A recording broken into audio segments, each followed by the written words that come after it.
Hello and welcome to a NASEF workshop. My name is Mark Deppy. I am the commissioner of NASEF in its inaugural year. I am joined by the legendary, phenomenal, wonderful Jess Acebes. She is our tournament coordinator.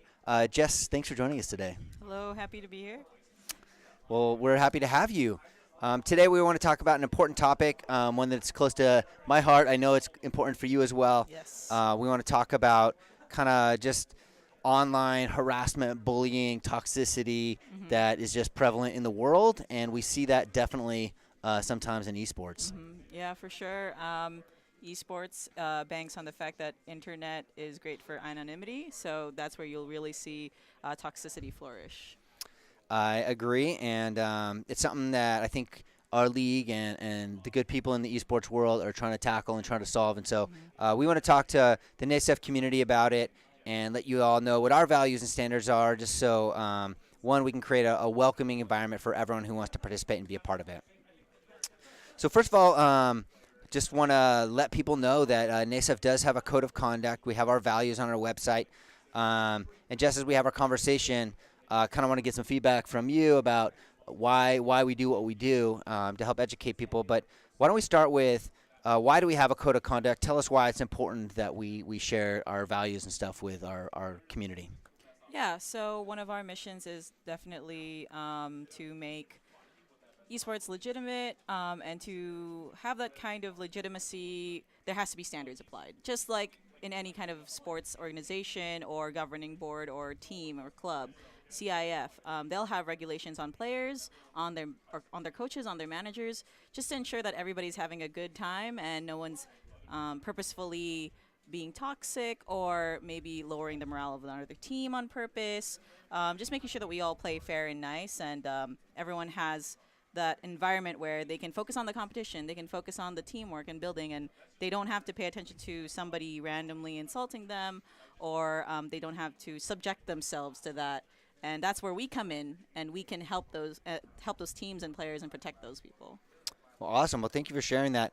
And toxicity is a word that you don't see in, I think, your everyday life. It's a very esports, I don't know, centric term. Yeah. Can you describe a little bit about what does toxic mean to you? What do you think the community perceives as the idea of toxicity?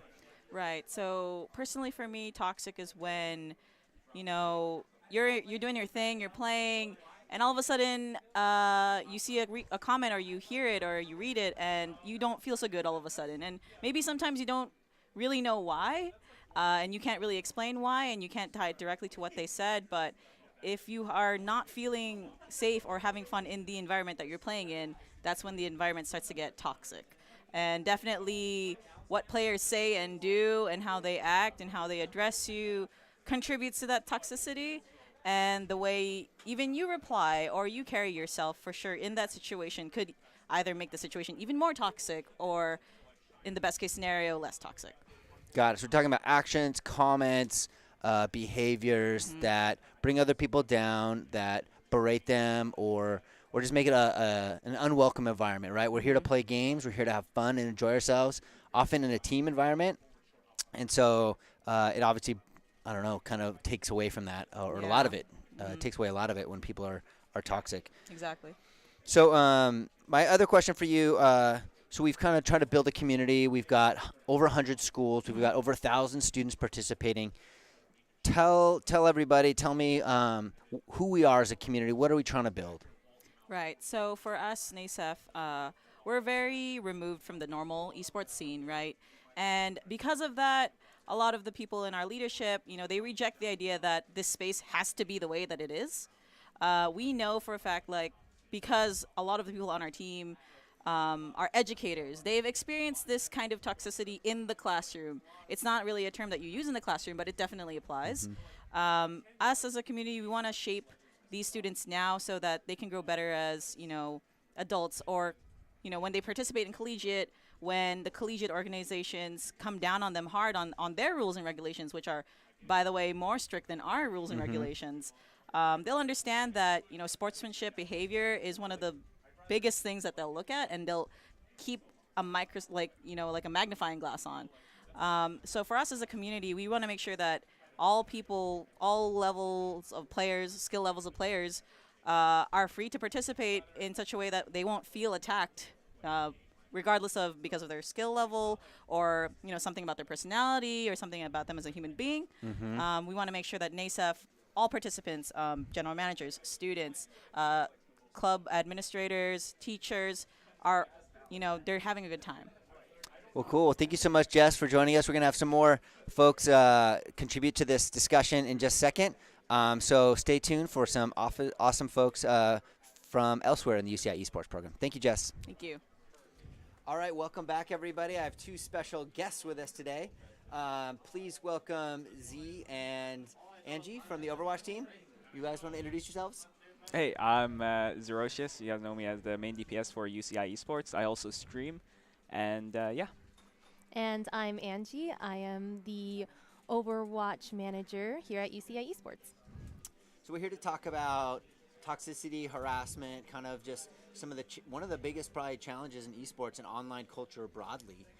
It's just how people treat each other and how the anonymity can often allow or empower people to act in a way they probably wouldn't face to face with people.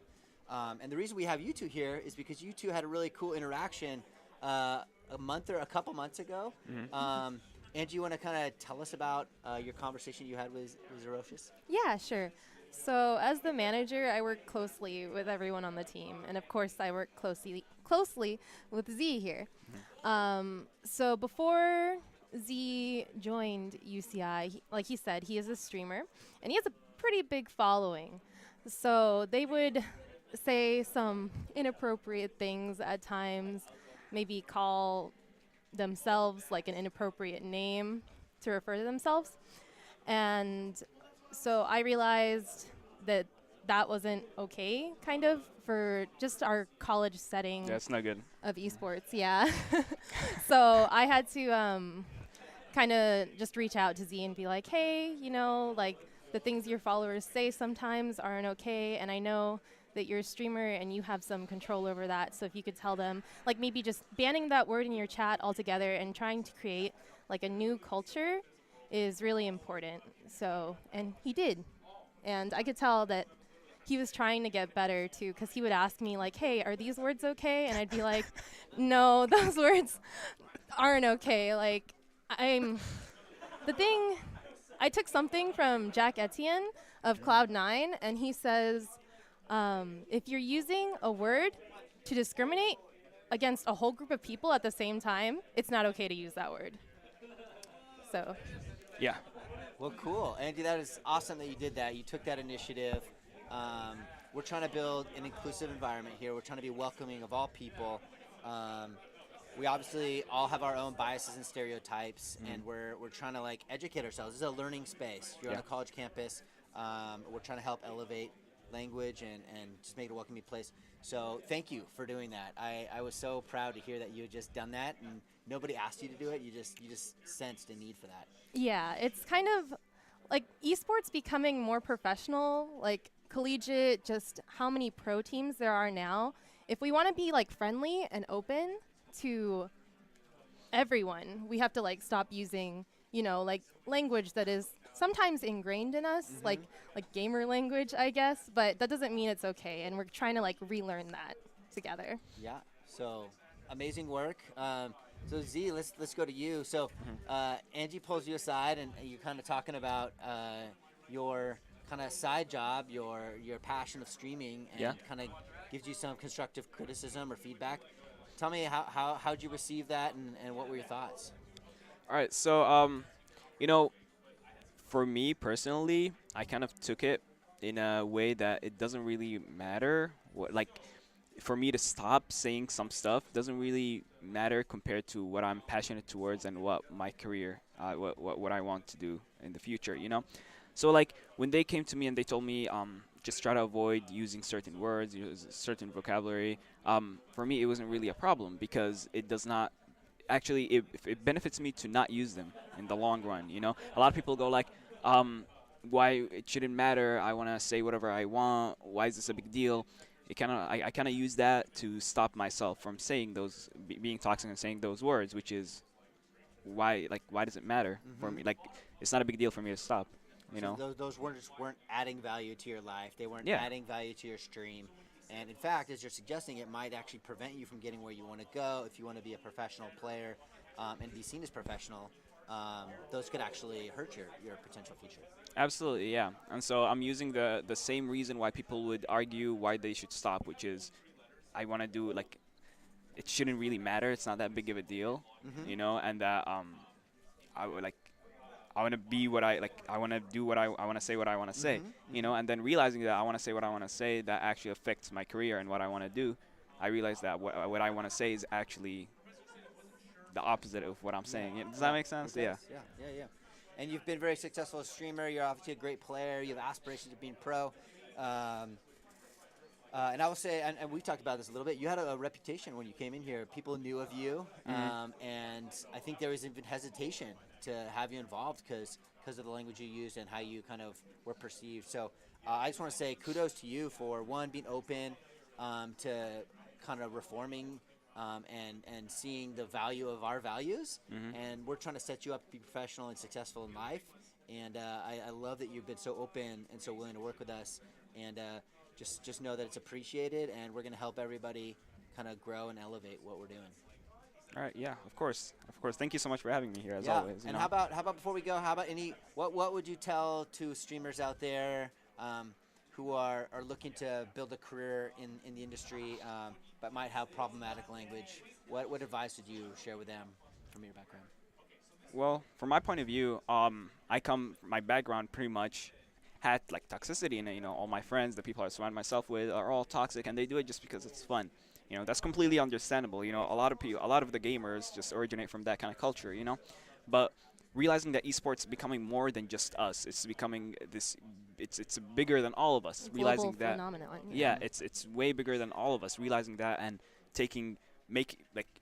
setting rules for esports, realizing that you have to be like you have to avoid bringing your gamer culture into esports because it's becoming bigger than anything else, and just bringing toxicity and negativity towards esports is just a step back for the entire Yeah. new Cool. culture. What do you think, Angie?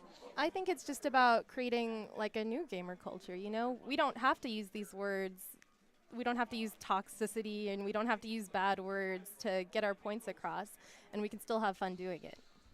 Well, beautiful. Could not have said it any better myself. Thank you too for joining us. Really appreciate your stories, and keep doing the great work you're doing. Thanks, Yeah, Mark. of course. All right, thanks. Thank you. All right, folks. We have some more special guests joining us. With me is Allison and Damien. They're awesome students and interns with the esports program. Welcome to the two of you. Hello. Hello. Do you want to quickly introduce who you are and what your role is with the program? I'm Allison. I'm the League of Legends team manager and also an intern at UCI Esports. Hi, I'm Damien. I am also an intern at UCI Esports, but I've also been on a couple teams under the UCI Esports name for Hearthstone. Well, thank you both for being a part of this. Today we're kind of talking about just kind of online hostility, toxicity, harassment. Want to tell the world what it's like out there and give them some tips and tools for kind of dealing with it. So I want you two to kind of help me talk about the team atmosphere and team culture. Start with you, Allison. Tell me, as you work with the League of Legends team, tell me what you see and observe about team culture. Why is it important? And just tell me how the league team's doing. My position is kind of interesting because I'm like kind of the same age as everyone, but my role is completely different than all the players. Like I manage their scheduling and things like that, and like I mostly try to build a really decent relationship with the team because I feel like facilitating like a positive space is really important for growth.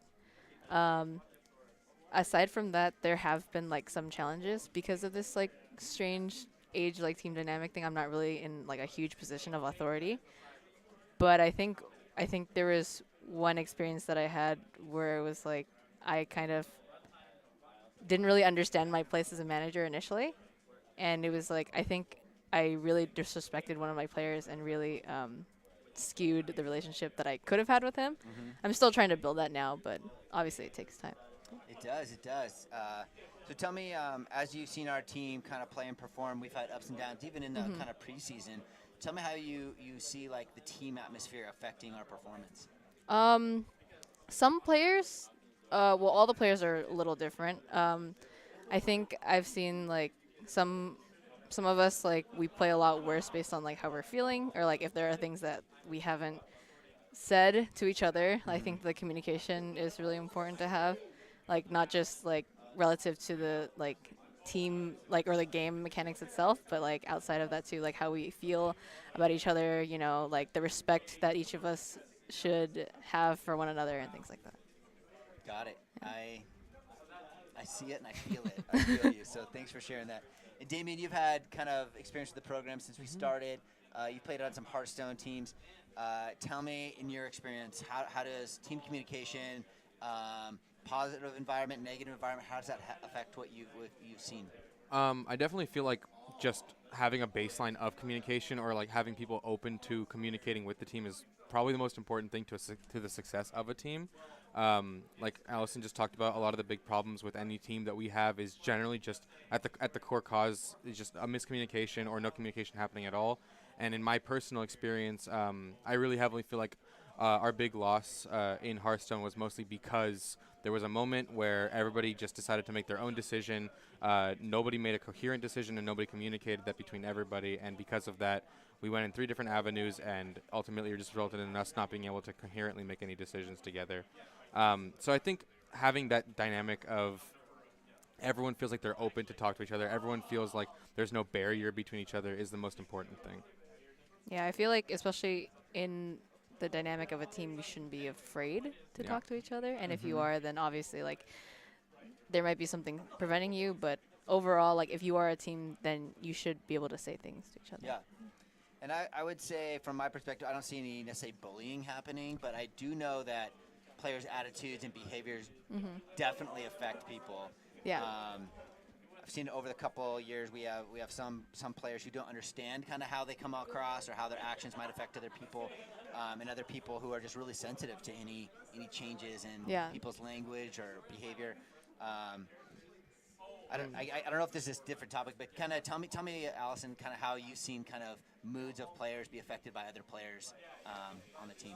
Oh, yeah. One of my players, I guess, like he wasn't really sure about the relationship he had with another team member, and I think that really like affected that weekend's like scrimmaging for sure. And it was like, I think the communication was like not there either, and I think the emotions like overcame what he would have said if it were come across as like more rational.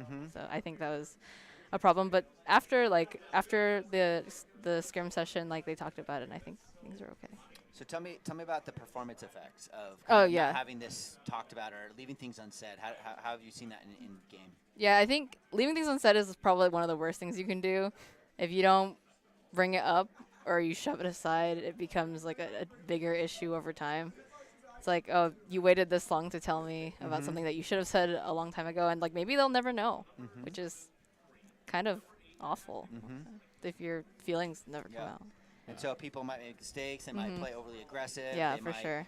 die, or they just might not be fully focused on the game, right? They're like so focused on what other teammates are doing or might be thinking.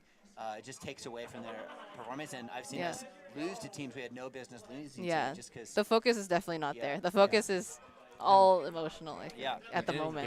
In a game like League of Legends, where you are relying on like the combos of like multiple players, if those 2 players are not like at like speaking terms with each other, then it's gonna be really hard to communicate in game to make sure that happens too. They have to trust each other. They have to know. They have to be in both sync. working towards the same goal. I've totally seen it. I agree. Like that is our biggest challenge as a program, as a team, is building that trust. And we beat better teams that don't have that, and we can lose to worse teams that do have that. So for those of you out there trying to build a superstar team, a program, please know that investing time, energy into player relationships and team dynamics and making sure you have a positive team culture is essential to building a great team and program. And I think that applies like not only to just like team culture too. Like I think communication across all regards can be helpful skill. Yeah, Totally definitely. agree. So let's change the subject a tiny bit. Let's talk about cheating. There's sometimes people are afraid of cheating in esports. It happens. Some games it's easier to maybe get away with than other games. Damien, tell me kind of what your experience have been seeing and being around people who have tried to cheat in your world. Well, I think games like League of Legends and Overwatch that have like really a lot of hardcore focus on like making sure the matchmaking as balanced as possible. It's really hard to get cheating off, but obviously it does happen. But games like Hearthstone, where I guess like the depth of the competition is just kind of like you're playing against your opponent, and there's not really like much safeguarding behind that. It's really easy to do things like match fixing, which is a really big problem in a lot of smaller Hearthstone tournaments. A lot of ones that I've been personally a part of, I'll see two people enter into a bracket together, and they'll just climb each other throughout the ladder, and it's really unfortunate to see because it ruins the experience for a lot of people. And not only does it like ruin the competitive experience, but it also brings toxicity because people get really upset about it, and then they'll say things that maybe they don't want to say just because I'm really mad at this person for cheating in this tournament, or I'm really mad at this person for cheating in my solo queue game, and I am turning into a toxic person because of that. And obviously, you should try to stay away from turning into that toxic person. But when somebody takes something really seriously and you're really competitive about it, it's really hard to kind of stay away from your emotions there. Cool. So a couple more questions I want to ask before I let you two go. Allison, obviously our players play a lot of solo queue, and they're in. I would consider solo queue a pretty rough space. Oftentimes, definitely, right? yeah. Like it wears on players. They play with a bunch of random players, and at their level, they usually know most of the players. Yeah, they do. Through reputation or by playing with them in the past. How do you see our players dealing with some bad behavior out there, some jerks that will intentionally try to lose a game or flame our players and kind of harass them? How do you see our players deal with that? There's always a limit to what you can do. So if like obviously there's an inter, like it might not be easy to. What's an inter mean for? Someone who intentionally feeds the game. Like say they don't like someone on your team, and you really want to intentionally feed them so that they lose, ranking and stuff like that. That's always a problem. I mean, there's not much that you can do on your end, really. It's just like something that you have to. I think that's part of the problem. Like it's become so associated with the culture. Like because the pool of people who play professionally or are able to play professionally are so small, you know everybody. So if you happen to cross somebody and you come across them in solo queue, it might become problematic. I think our players, like, they handle it pretty well. Like, I think they accept the way the culture is, and I know for certain, like, they don't intentionally feed themselves, so, like, they're not people who want to, bear grudges to anyone else. So. One more question for you, Allison, then I'll let you have a final thoughts, Damien. Sure. So sometimes our players aren't necessarily, like, role models and the perfect models of all the values we want. How do you try to engage with them when you see them saying things or doing things that you don't think really represent our best values? Because everyone has bad days. Everyone gets frustrated. They might play 8 hours, and by the end of it, they're kind of like tired. Not to make excuses for them, but how do we challenge and engage with our players when we see stuff that we're not excited about? Just honestly find a different headspace, because you are in a space where, like, that is constantly, like, being burdened by toxicity and, like, awful behaviors that, like, it's not really helpful for anyone. So for me, I think it's like, I think we catch each other on it pretty well. Like, I was like, oh, you're being a little toxic, or like we talk about it with one another, and I think like that's always helpful. Whenever we like lose our cool, I think like we recognize like, hey, you're like, we can tell like you're not really playing at your best ability because like you kind of gotten too frustrated at something or something like that. Yeah. Well, cool. And Damien, just to wrap things up, kind of. I don't know. Tell us about aspirationally. What would you like to see in the competitive world? We're talking about being inclusive, letting people be who they are in a space that's welcoming. What would you like to see? Yeah, well, I mean, I think the number one thing I want to see is just kind of like a general level of acceptance for not only new players, but also kind of players from all different backgrounds. A lot of times, especially in games like Overwatch, where you have like this really heavy influence of like voice chat, you'll see a girl join into a lobby, and then instantly there's like 5 guys on her team who are just like bullying her for being a girl gamer, and that's really unfortunate. Yeah. And it really sucks to kind of see that like we're so far into esports, we're so far into gaming, but we're still getting like this disrespect just for being a girl or just for being not white, and that's really unfortunate. And I think I guess like kind of a band-aid to the problem is something that Overwatch did, where you're able to avoid people as teammates. I think that's a really good inclusion into competitive games that have solo queue. And what that basically does is, like, if you click somebody and you say you want to avoid them as a teammate for the next 7 days, they can still be on the opponent team, but you'll never have them on your team. And I think games like League of Legends is something that will really need something like this, especially when you have such, like, people queue into the same person over and over and over again, and they get super toxic because they're like, man, I hate this person so much. And or, like I said, the whole issue of, like, being a girl when you're playing a game. Like, it really sucks when you want to play a game, but you can't because you feel like you're going to be harassed. And being able to avoid specific people who you know are going to be like that is just at least the first step to the solution of that. Oh, I think, like, personally too, like, I think over time I, like, just grew to accept the culture. I guess, like, that's really bad to say because we don't really want that to be part of the esports culture, but I think I grew to accept the fact that, like, you know, maybe we'll, like, as females especially, will never be seen the same, or, like, it's just, like, I think part of me felt like it was hopeless. So it was like, okay, I'll just accept the way it is. Like, this is how it's going to be. But I think that mindset in itself is, like, I realize that now that I'm saying it, it's just not really helpful. Yeah. So I'm going to try to do things to change that. Well, thank you both for joining us. This is there's no easy solution to this. Yeah. This is It's a big conversation. It's a cultural thing. We're trying to kind of set an example, set the bar. I think we need to start earlier and younger with people. That's why NASEF For sure. and youth esports I think is really valuable. And getting mentors and role models to kind of check behavior early so that it's not out of hand by the time they're in college programs. So thank you two for joining us. Really appreciate your time and your thoughts. And thanks for everything you're doing out there. Yeah, of course. Thank you. All right. Thank you so much for joining us. I hope you enjoyed the conversations with our special guests, some of our phenomenal students and staff around the program. If you were interested in learning more about this, we encourage you to visit our website, esportsfed.org. We have some toolkits available there if you want to learn more about maybe some of your implicit bias. There's actually some worksheets and some tests you can do to see if some of the language you're using or some of the behavior that some of your behavior might be offensive to other people. Also, just as a kind of piece of advice, if you do experience misconduct online, if you do feel harassed, if you feel bullied, we do encourage you to report that to either league or tournament officials if you're participating in a structured esports environment, or talk to an adult, talk to someone you trust and admire. So there are solutions out there. There are people to kind of talk to about this, help you work through how to handle it, how to deal with it.